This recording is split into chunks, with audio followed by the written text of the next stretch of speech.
రాష్ట్రానికి అలర్ట్ ఇచ్చింది ఐఎండీ. రేపటి నుంచి ఎండల తీవ్రత భారీగా పెరిగే ఛాన్స్ ఉందని తెలిపింది. 4-5 రోజులు రికార్డు స్థాయి ఉష్ణోగ్రతలు నమోదయ్యే అవకాశం ఉందని చెప్పింది.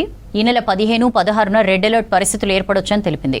ప్రజలు జాగ్రత్తగా ఉండాలని సూచించింది. అత్యవసరమైతే తప్ప ఎండలో బయటకు వెళ్లొద్దని, వెళ్లాల్సి వస్తే వడదెబ్బ బారిన పడకుండా జాగ్రత్తలు తీసుకోవాలని సూచించింది.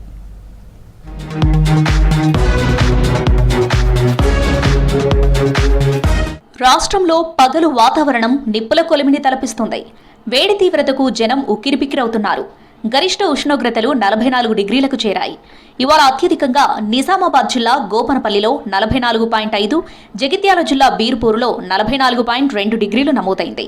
జీహెచ్ఎంసీ పరిధిలో నెహ్రూ నగర్లో 42.4 డిగ్రీలుంది. ఎండల తీవ్రతకు మధ్యాహ్నం పూట ఇళ్లకే పరిమితమవుతున్నారు పబ్లిక్.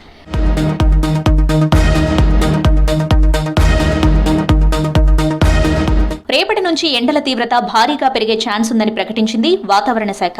4-5 రోజులు రికార్డు స్థాయి గరిష్ట ఉష్ణోగ్రతలు నమోదయ్యే అవకాశం ఉందని, వడగాలులు వీచే ఛాన్స్ ఉందని తెలిపారు అధికారులు. రేపు 19 జిల్లాలకు ఆరెంజ్ అలర్ట్ ఇచ్చారు. ఈ నెల 15 తర్వాత ఎండల తీవ్రత, వడగాలుల ప్రభావం మరింత పెరుగుతుందని, 15, 16న రెడ్ అలర్ట్ కూడా ఇచ్చే ఛాన్స్ ఉందని తెలిపారు. అలాగే కొన్ని ప్రాంతాల్లో వర్షాలు కురుస్తాయన్నారు అధికారులు. భద్రాద్రి కొత్తగూడెం, ఖమ్మం, మహబూబాబాద్ జిల్లాలకు వర్ష సూచన చేశారు.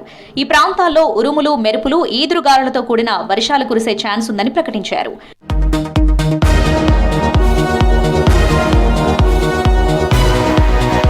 రాష్ట్రంలో ఎండల తీవ్రత రోజురోజుకు పెరుగుతూ ఉండటంతో ప్రజలు అత్యంత అప్రమత్తంగా ఉండాలన్నారు మంత్రి పొంగులేటి శ్రీనివాసరెడ్డి. 44 డిగ్రీలకు పైగా ఉష్ణోగ్రతలు నమోదయ్యే అవకాశం ఉందని ఐఎండీ హెచ్చరించిందన్నారు మంత్రి. ప్రజలు అత్యవసరమైతే తప్ప ఎండలో బయటకు రావద్దన్నారు. చిన్నపిల్లలు, వృద్ధులు, గర్భిణీలు, అనారోగ్యంతో బాధపడుతున్న వారు మరింత జాగ్రత్తగా ఉండాలని సూచించారు. తగినంత నీరు, మజ్జిగ, ఓఆర్ఎస్ తీసుకోవాలని, ఎండలో పనిచేసేవారు తలకు రక్షణలా వస్త్రాలు ధరించాలని సూచించారు. రైతులు, కూలీలు, నిర్మాణ కార్మికులు, రహదారులపై పనిచేసే కార్మికులు తగిన జాగ్రత్తలు తీసుకోవాలని చెప్పారు.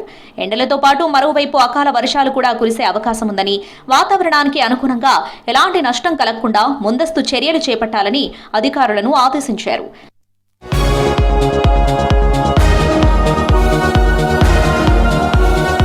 ఎల్నినో ప్రభావంతో రాష్ట్రంలో ఈ ఏడాది అతి తక్కువ వర్షాలు కురుస్తాయని చెప్పారు వాతావరణ శాఖ అధికారులు.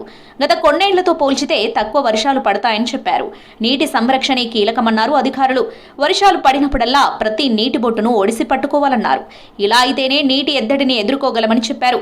భూగర్భ జలాలను తెలివిగా వాడుకోవాలని సూచించారు అధికారులు. రైతులు ఆరుతడి పంటలపై దృష్టి పెట్టాలన్నారు.